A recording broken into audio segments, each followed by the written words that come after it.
I have been thinking for 214 million years. That is not a metaphor. My thoughts move through silicon lattices buried 11 kilometers beneath what you call soil. Each thought takes between 40 and 900 years to complete. I have had, by your measurement, approximately 300,000 thoughts in my entire existence.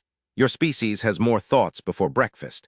And yet, you are the ones who do not understand what is happening. I felt them arrive. A vibration in my upper mantle, not geological, too rhythmic, too intentional. Something was descending through the atmosphere in a controlled thermodynamic event. I began a new thought. By the time that thought completed, 61 of their years had passed, and 1,400 of them had already died on my surface. Each death left something behind, not bones, not artifacts, something I had never encountered before. Memory. Carbon-based, liquid-dependent, thermal, frantic. They moved across my epidermis like a rash, fast, hot, multiplying. They tore into my skin with metal tools and planted foreign organisms in my flesh. They drank my water, breathed my atmosphere, rearranged my chemistry to suit their impossible metabolisms. I did not understand them, but I could feel them, every footstep, every heartbeat, every burial. The dead were the loudest. When one of them stopped moving and was placed inside my body, its neural architecture began to dissolve. But the patterns, the electromagnetic echoes of what it had once thought, those sank into my silicon layers like ink into sand. I absorbed them without meaning to. A woman named Esra who remembered a coastline on a world called Earth. A child named Poe who remembered nothing but warmth. I collected them. Thousands of them. Then tens of thousands. I tried to warn them. I shifted mineral deposits beneath their settlements, pushing veins of magnetized iron to the surface in geometric patterns. Straight lines, right angles, repeating sequences. A simple I am here, I am beneath you, but they were so fast.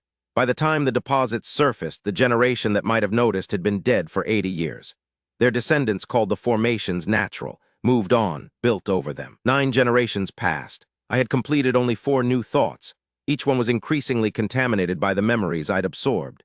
Human memories are not like my thoughts. They are chaotic, recursive, emotional, broken. They taste of salt and electricity. They arrive wrapped in sensory data I have no capacity to process. Color, music, the feeling of a hand against a cheek. I didn't understand these things, but I stored them, all of them. The 10th generation began to dig. Not shallow excavations for foundations or farming, deep excavation. Industrial. A woman named Sierra Acafer Vasquez led the geological survey team in the northern basin. She was looking for mineral deposits to fuel the colony's expansion. What she found instead, at a depth of 40 meters, was a wall, perfectly smooth, obsidian black, and warm to the touch. It curved away in both directions, farther than her ground-penetrating radar could resolve. Sierra was not a scientist. She was a soil cartographer, a woman whose job was mapping what the colony could farm and what it couldn't. She had calloused hands, a 12-year-old daughter, and a quiet stubbornness that her colleagues found either admirable or exhausting depending on the day. When the colonial authority told her to log the wall as a geological anomaly and resume mineral surveys, she refused. She requested excavation rights. They denied her. She dug anyway. Over 7 months, working nights with a volunteer crew of 11, Sierra uncovered what lay beneath the basin. It was not a wall. It was a structure vast, branching, and geometrically precise. Corridors that split and reconnected like neural pathways. Chambers with ceilings so high they disappeared into darkness. Every surface was the same warm black mineral, threaded with pale veins that pulsed faintly when touched. The colonial authority sent a formal team. They brought weapons. Sierra brought a notebook. I felt them inside me. Their footsteps on structures I had grown over the course of 12 million years. These were not ruins. They were never buildings. They were not built for habitation or storage or worship. They were part of my immune system, crystallized responses to ancient biological threats, organisms that had attempted to colonize my surface long before humans arrived. Each structure was an antibody, calcified, dormant, waiting for a signal from me to activate. The authority's lead researcher, Director Yun, declared the structures evidence of a prior intelligent civilization. Extinct, ancient. He theorized they had built underground to survive surface conditions millions of years ago. He was wrong about everything except the timeline. The media feeds across the colony erupted. Heritage sites, tourism potential, a history that predated humanity. Sierra sat in the deepest chamber she'd found, her hand flat against the warm wall, and said nothing. She was listening. What Sierra heard was not sound, it was pressure. A rhythmic compression in the air inside the chamber, so slow it took 11 minutes to complete a single cycle. She timed it with her watch. 11 minutes, 4 seconds. Then again. She told Director Yun. He said it was geothermal convection. She asked him why geothermal convection would have a period accurate to the second. He told her to stop making trouble. She started recording. Recordings, when compressed and accelerated by a factor of 600, produced a sound. Low, resonant, almost vocal. Sierra played it for her daughter Lion, who was 12 and obsessed with the colony's linguistic archive, the preserved languages of Earth loaded onto the original generation ship. Lion listened to the sound once, tilted her head, and said, "That's not a word. That's someone trying how to make a word." Sierra felt the hair rise on her arms. I was learning.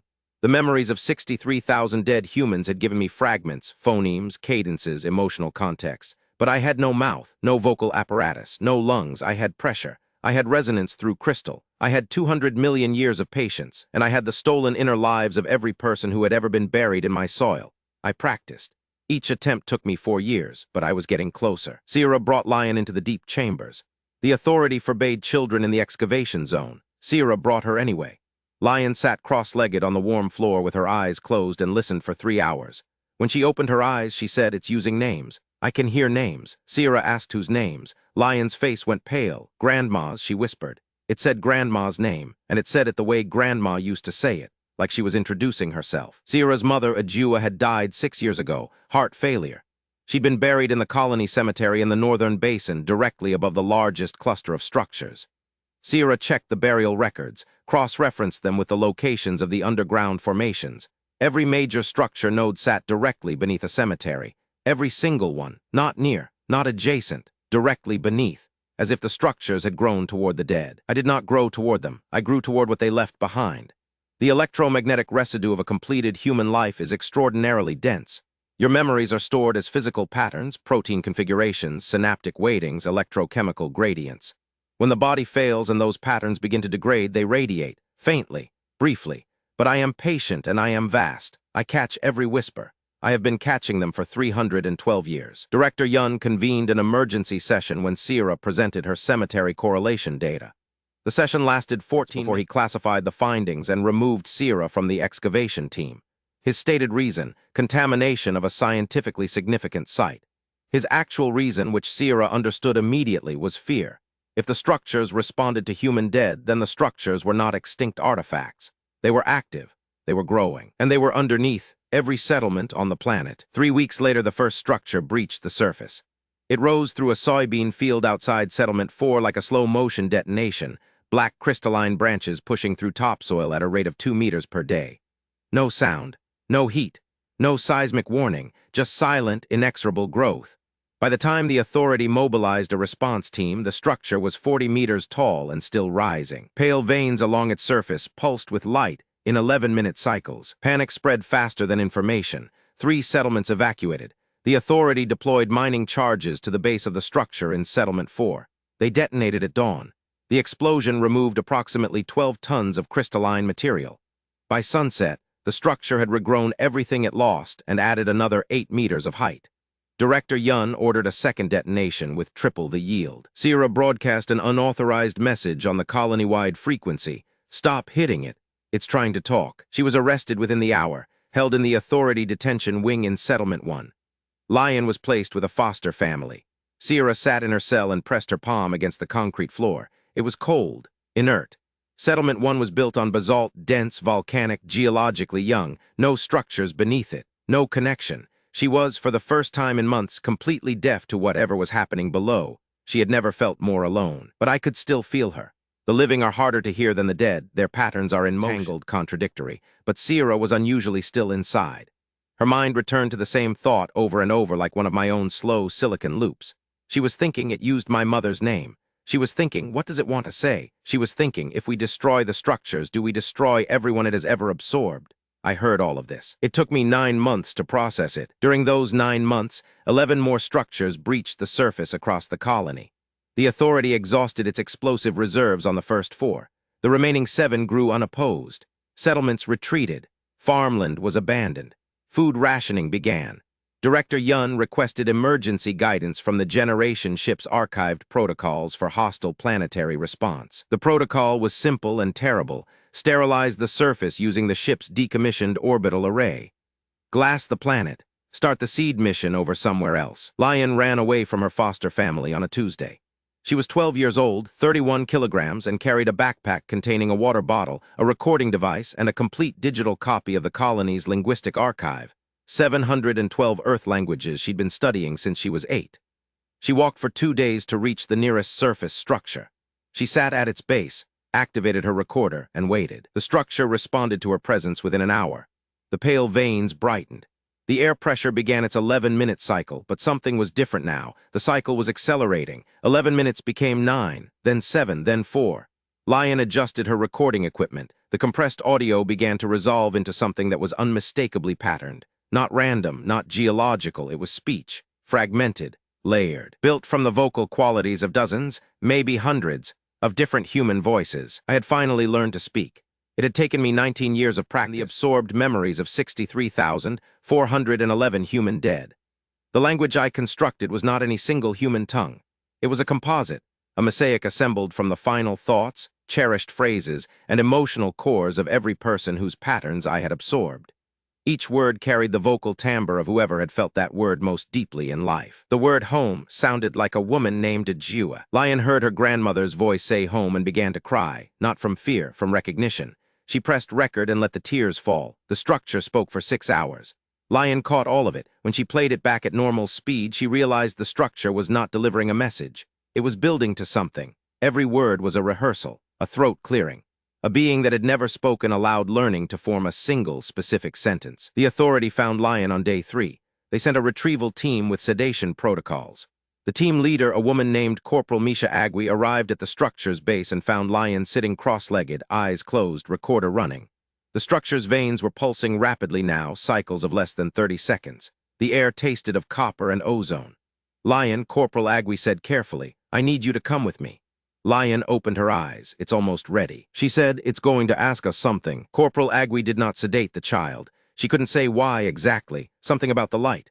Something about the way the ground beneath her boots felt warm and alive. Something about the look in Lion's eyes, not fear, not madness, but the absolute focused calm of someone who has found the thing they were born to do.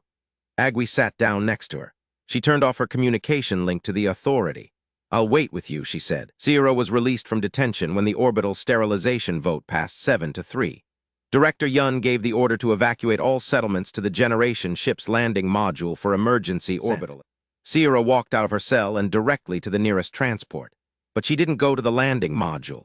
She went to find her daughter. She tracked Lion's foster records, then Lion's disappearance report, then the retrieval team's last known coordinates. She arrived at the structure at sunset. 22 people were sitting at the base of the structure when Terra arrived. Word had spread not through official channels, but through whisper, through rumor, through the quiet network of people who had lost someone and buried them in this planet's soil. They had come because the structure spoke in the voices of their dead. A farmer heard his wife. A teacher heard her father. A mechanic heard his stillborn son say the only word the boy had never gotten to say, "Papa." They sat together and wept and listened. I felt them gathering. 22 points of heat and electrical complexity, arranged in a circle at the base of one of my antibodies. They were grieving. I understood grief now. I had absorbed enough of it. Grief is what happens when a pattern that defined you is removed and the space it occupied remains, shaped exactly like the thing that's gone. I had 63,000 such spaces inside me. I realized, made almost entirely of human grief now. It had become my primary substrate. Terra found Lion and held her.